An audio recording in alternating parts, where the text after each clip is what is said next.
আমার দুই হাত দুই পায়ে চারজনে ধরে আস্তে করে জ্বলন্ত আংরার উপরে আমারে শোয়াই দিলে।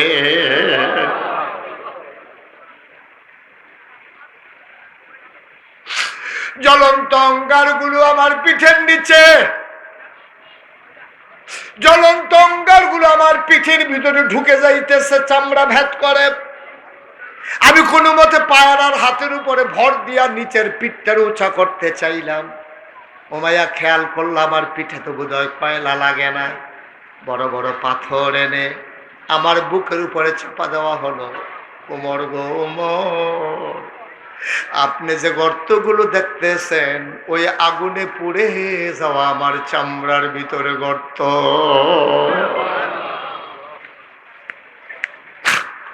বাংলাদেশে ইসলামপন্থী মানুষগুলো সেই 6 সালে লগি বৈঠা দিয়ে যেমন করে পিটিয়ে পল্টনের ময়দানে হত্যা করা হয়েছিল, সেই দিন 13ই মে শাপলা চত্বরে যেমন করে আমার ভাইয়ের রক্তে পিছলাপথ লাল হয়েছিল, এই একটাই অপরাধ ছিল। অপরাধ আর বেশি নয়। মানুষগুলোকে যখন ফাঁসি কাস্টে ঝুলানো হলো, অপরাধ একটাই, তারা এক আল্লাহর উপরে ঈমান এনেছে। আমি বলতে চাই, মামলা হবে, হামলা হবে, জেল জুলুম নির্যাতন হবে, প্রয়োজনে জীবন দেওয়া লাগবে। ঈমান দেওয়া যাবে না, রাজিয়ে চলিল হাত।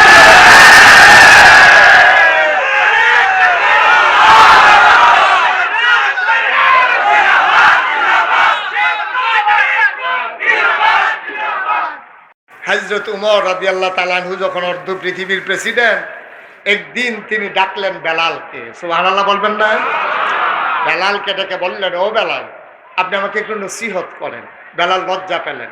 আপনি হলেন আমিরুল মুমিনিন, আপনি খলিফাতুল মুসলিমিন, জান্নাতের সুসংবাদপ্রাপ্ত দ্বিতীয় মানুষ, ইসলামের দ্বিতীয় খলিফা, যার ব্যাপারে নবী বলেছেন আনা খাতামুন নাবিয়্যিন লা নাবিয়্যা বাদি, আমি হলাম সর্বশেষ নবী, আমার পরে নবী নাই। আমার পরে নবী থাকলে আমার উমর নবী হইতো। এত দামি মানুষ আপনি, আর আমি বেলাল বছরিয়া কামলা, উট ভেড়া দুম্বা চড়াইতাম। আমার কাছে আপনি নসিহত চান? কয় যে হ্যাঁ, আপনি নসিহত করুন।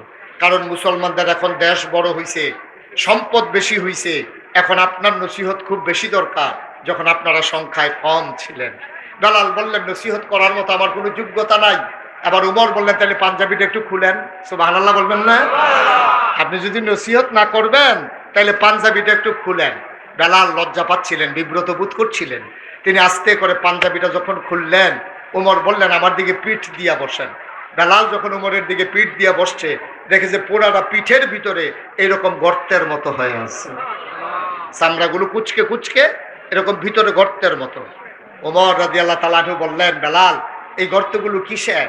তা আমি যখন এক আল্লাহর কথা বলছিলাম, উমাইয়া সারাটা দিন আমার উপরে নির্যাতন করেছে। ওই তপ্ত মরুভূমির মাঝে আমাকে ভর দুপুরবেলা আমার বালুর উপরে শোয়াই রাখছে। আমি কোনোভাবে সহ্য করতে পারতেছিলাম না। কানে কানে মাঝে মাঝে জিজ্ঞেস করা হতো, ও বেলাল, এখনো কি এক আল্লাহ? তিনি মৃদু কণ্ঠে বলতেন, আহাদ আহাদ, হ্যাঁ এক আল্লাহ, এক আল্লাহ। সুবহানাল্লাহ বলবেন না? হযরত বেলাল চোখের পানি ছেড়ে দিলেন। আমিরুল মুমিনিন, খলিফাতুল মুসলিমিন, ওমরের চোখ বেয়ে টপ টপ করে পানি পড়তেছে। ওমর হাত বুলাইতেছেন পিঠের ভিতরে। বেলাল ডাক দিয়া কয়, ইয়া আমিরাল মুমিনিন, ও ওমর, রাতে দিনের বেলা বালুর উপরে শোয়াই রাখতো, মুমূর্ষু অবস্থায় আমার রাতের বেলা ঘরে আনতো। ঘরে আনার পরে জিজ্ঞেস করতো, বেলাল খবর কি? আমি অস্ফুট সুরে কানে কানে বলে দিতাম মৃদু সুরে, আহাদ আহাদ।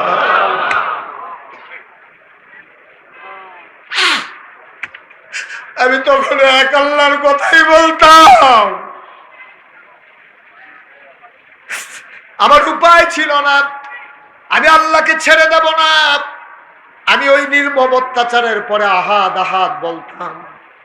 এবার উমাইয়া খুব রাগ হতেন, অন্য কর্মচারীদেরকে বলতেন, তাড়াতাড়ি করো, লাকড়ির ভিতরে আগুন ধরাও।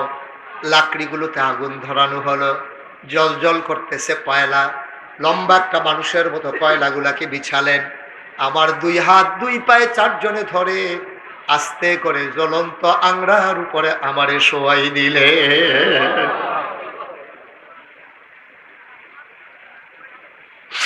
জ্বলন্ত অঙ্গারগুলো আমার পিঠের নিচে, জ্বলন্ত অঙ্গারগুলো আমার পিঠের ভিতরে ঢুকে যাইতেছে, চামড়া ভেদ করে। আমি কোনো মতে পায়ের আর হাতের উপরে ভর দিয়া নিচের পিঠটার উঁচা করতে চাইলাম। ওমাইয়া খেয়াল করলাম আমার পিঠে তো বোধহয় কয়লা লাগে না। বড় বড় পাথর এনে আমার বুকের উপরে চাপা দেওয়া হলো। ওমর গো ওমর, আপনি যে গর্তগুলো দেখতেছেন ওই আগুনে পুড়ে যাওয়া আমার চামড়ার ভিতরে গর্ত।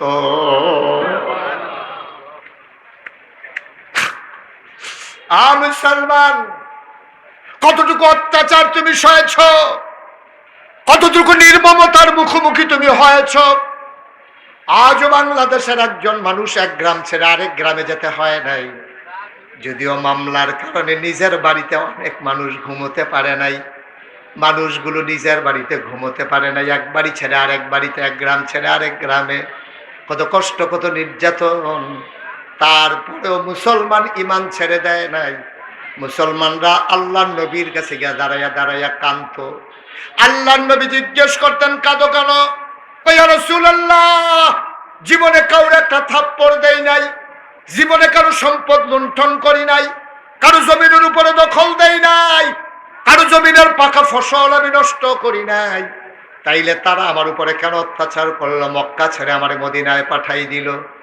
আসার সময় আবার লুঙ্গিটাও আনতে পারি নাই, আমার লুঙ্গিটা পর্যন্ত খুলে রাখতে চেয়েছে, পাঞ্জাবি খুলেছে, টাকাগুলো রেখে দিয়েছে। ও নবী, আমার অপরাধটা কি? কি অপরাধ আমার? আমার নবী মুচকি হেসে বলতেন, আমার যে অপরাধ তোমারও তো সেই অপরাধ। আমিও কি মক্কায় থাকতে পারছিলাম? তা আমার যে অপরাধ তোমার তো সেই অপরাধ। আমিও মক্কা ছেড়ে দিয়েছি, তুমিও ছেড়ে দিয়েছো। এবার সাহাবা জিজ্ঞেস করি, ইয়া রাসূলুল্লাহ, কি অপরাধ আমাদের আবার বলেন দেখি। আল্লাহ নবী কয়, অপরাধ তো একটাই। কয় কোনটা? সেইটা ওয়ামা নাকামু মিনহুম ইল্লা আইয়ুমিনু বিল্লাহিল আজিজিল হামিদ।